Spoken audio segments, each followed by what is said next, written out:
So, we're good? I can restart. Okay, so 9 power words.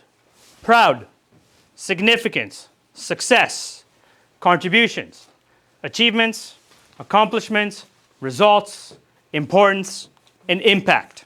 Okay? Now, here's what happens with these 9 words. If you go somewhere, you haven't spoken. What do you do, if I may ask? Investment management, equity research. Equity research. Okay. If you go like this, well, one of my biggest achievements is the fact that I did a research in investments that was worth $30 million. Does that make sense to you? Because if you're using any one of these 9 words, your shoulder blade should be back. Chest should be kind of out. You should be speaking from down because you're excited. Rule number 1, attitude. I'm really proud of the fact that I did this. It sounds very different than, I'm proud of the fact that I did. Right? That's what most people do. That's why when I told you guys in victory, you guys all laughed. But this is what most people do when they go to the job application. They're like, yeah, I don't understand why I didn't get a job. Right? If you're using any of these 9 words, there. Now, if you're going to use these 9 words, you need to quantify everything. So you need to add dollar figures, percentage figures, time figures. Don't worry, this is on the chart afterwards. So you don't have to write this. It's on the back of this 3-page handout. Okay? So dollar figures, percentage figures, time figures, inventory figures, project schedule, project budget, macros, templates, policies, procedures, documentations, special initiatives, awards, education that you can quantify for me makes you stand out. Okay? So I want you to think about it this way. If you are married or have been in a relationship, when you go home from work, do you tell your partner, I worked today? I did some papers. Sometimes.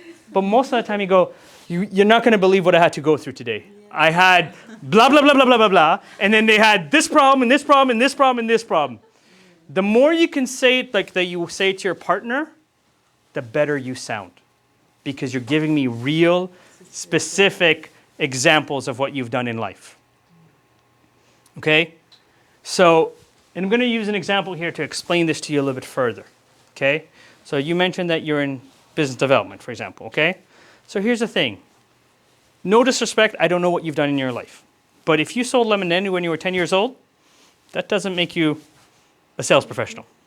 Okay? So you need to quantify it. So I go to companies, I write manuals on sales training. I do training for them. And companies go, okay, what's your sales background to make you an expert? I go, okay. Let's just kind of start early on and I'll give you a quick progression. When I was in high school, I worked for a computer store. I sold 35 computers in one Saturday. Okay? Then I got into a private college, or I got into recruiting. It doesn't matter which one, but I got into a private college. When I came in, the college that I was working at generated $530,000 for the year. In 1 month, I generated $860,000 for them. I generated over $1 million as recruiting. And in terms of leadership as a salesperson, I've built 2 call centers from scratch. The last one was a sales call center for a company that owns about 60 private colleges across Canada. Their big brand in the East Coast is called CDI College. They expected that the call center will generate $300,000 for the year with restrictions that my team will call leads that are more than 4 months old and more than 75 kilometers away from the nearest campus. And expectation was that my team would convert at 1%. In less than 6 months, my team did $2.25 million. Okay? And was converting at 10%. And because my team was so good on the phone, every 3 weeks, I lost 2 or 3 of my reps to the local campuses because they were selling better than the reps in the campus. And I still did that. So based on that, do you trust that I know sales right now? Why? Because the numbers give you proof. You need to quantify anything you've done. If you cannot quantify it, I don't care. Simple. All right, now, next. Your strength. For the love of whatever you believe in, please don't tell me that you're hardworking, dedicated, committed, team player, excellent communication, interpersonal skills, and blah, blah, blah. Because everyone says that. If they ask you such a question, give them specific examples that demonstrate the skills. Don't say the words, give the example. So I remember when I was finance again, HR asked me, how do you demonstrate teamwork? I looked at her, I smiled and said, I'm going to have a bowl of chocolate and candy on my desk.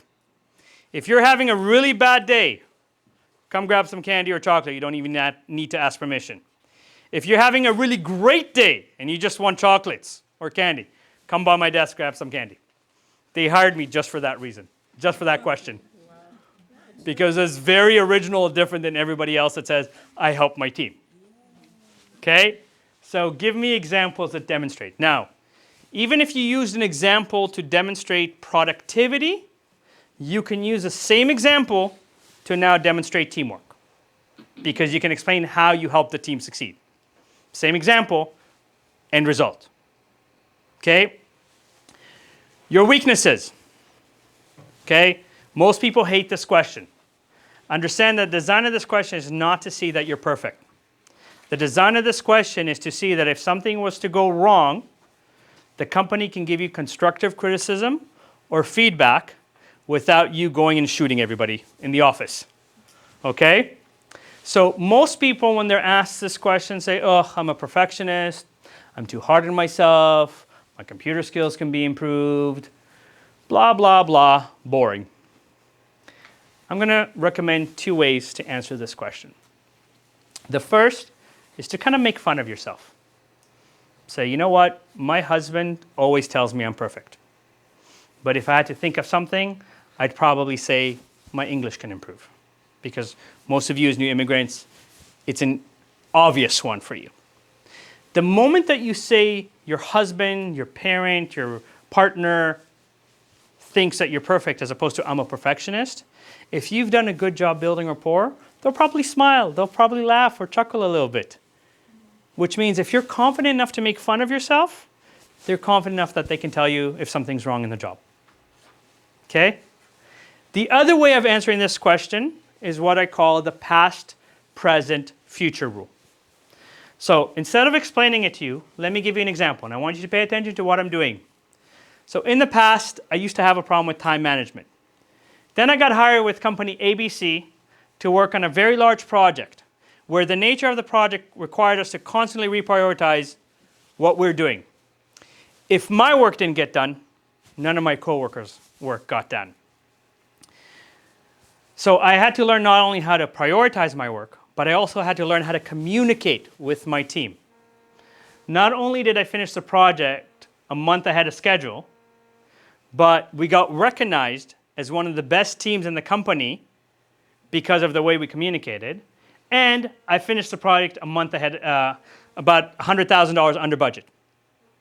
Because of this experience at ABC, time management is no longer a problem. And I will do whatever it takes to make your great company more money. Now, I want you to pay attention because we're going to review. Let's review the 7 rules. Number 1, did I have confidence or attitude? Number 2, did I make eye contact and smile? Number 3, did I make it about them? Yes. Number 4, did I say I was going to make you more money, save you more money, increase your efficiency? Yes. Number 5, did I give you specific examples that demonstrate how good I am? Yes. Okay? And number 7, suck up wherever possible. Notice it said your great company, not just your company. Right? So your great company is a way of sucking up. So throughout the interview, you want to say, yes, I'd love to work here. This sounds awesome. This sounds fantastic. But at the end of the interview, you also want to ask them 3 to 10 questions. 1 to 3 about the actual role, and 1 to 3 about you. So 3 of my favorite questions, and I've listed them for you in the other handout, for example, is, for example, what would you say is the biggest obstacle for success in this position? Notice the word I'm emphasizing, success. So HR is going to go blah, blah, blah, here's the problem. As soon as HR is done in saying blah, blah, blah, here's the problem, you're going to go, here's my example that this is not a problem because I've done it and I know what I'm doing. Welcome. Okay? So what is the biggest obstacle for success in this position? Another great question I love asking people is, if I were hired tomorrow, what is the first thing I can do to make an immediate impact? What do you think happens to a company if you ask about making an immediate impact? Are you just another person or somebody that's going to produce results and fast? Right? Because whatever they say, we need this, go back to your example. Now, rule of thumb. If they ask you, have you ever done this? The standard cookie cutter answer in North America is no, but I'm a quick learner. Have you met anyone that goes, no, but it'll probably take me 5 months to figure out how to do this? So don't say no, I'm a quick learner. Never say no. Say, here's an example of something similar that I've done that produced this result. Because then your listening is you produce results, not you don't know this. Because trust me, if it's something technical like a software, most companies will pay for you to learn the software, right? But the skills that you need to produce results, they can't necessarily teach you. Okay? Yeah. But can they hire you without having this software knowledge? Yes. I've been hired for companies that I don't have the software knowledge, and then they ship me to Florida or wherever to get the training for it. So the answer is yes. Okay. What kind of sales have you done, or what kind of business development? For me, I'm engineer. Okay. I'm electrical engineer. Electrical? So I'm working in the industrial field, equipment, selling Yep. equipment, factories, turnkey solutions. So if you understand electrical engineering, you understand electrical engineering. Whether or not you understand, let's say, let's use some of the designations like Six Sigma or Lean Sigma or Black Belt or whatever. If you've done one, you pretty much have an idea how the other ones work. Just different rules on the standards of certification. But once you understand one quality control ISO standard, everything else is the same. It's just different there. So if you don't have, let's say... This one is more technical, but for example, if I want to work like in a business and sales, it's usually a CRM. Yes, But for CRM is... yeah, or just- SAP, for example. Okay, so they'll pay for a course for SAP. It's Yes. relatively inexpensive for the millions of dollars you're going to generate for them if you're doing business development. So small expense. Okay? So another great question, the third one that I like to ask is, of other people that currently hold this position or have held this position, what are some of the characteristics that you would like to see repeated? And if you really want to know if you got the job, say, and how do you see me fitting in? If they hesitate, you did not get the job. If they answer you right away, they love you and you're on track to getting the job. This is a good trick. I've done this for 20 years. I've spent 20,000 hours mastering this, so. Right? So, any question on the 7 rules before I explain to you the chart, which for some reason is not on this slide? Technology, gotta love it. All right, 1 second. So, you need a break? Switch things? So why don't we do this? Why don't we take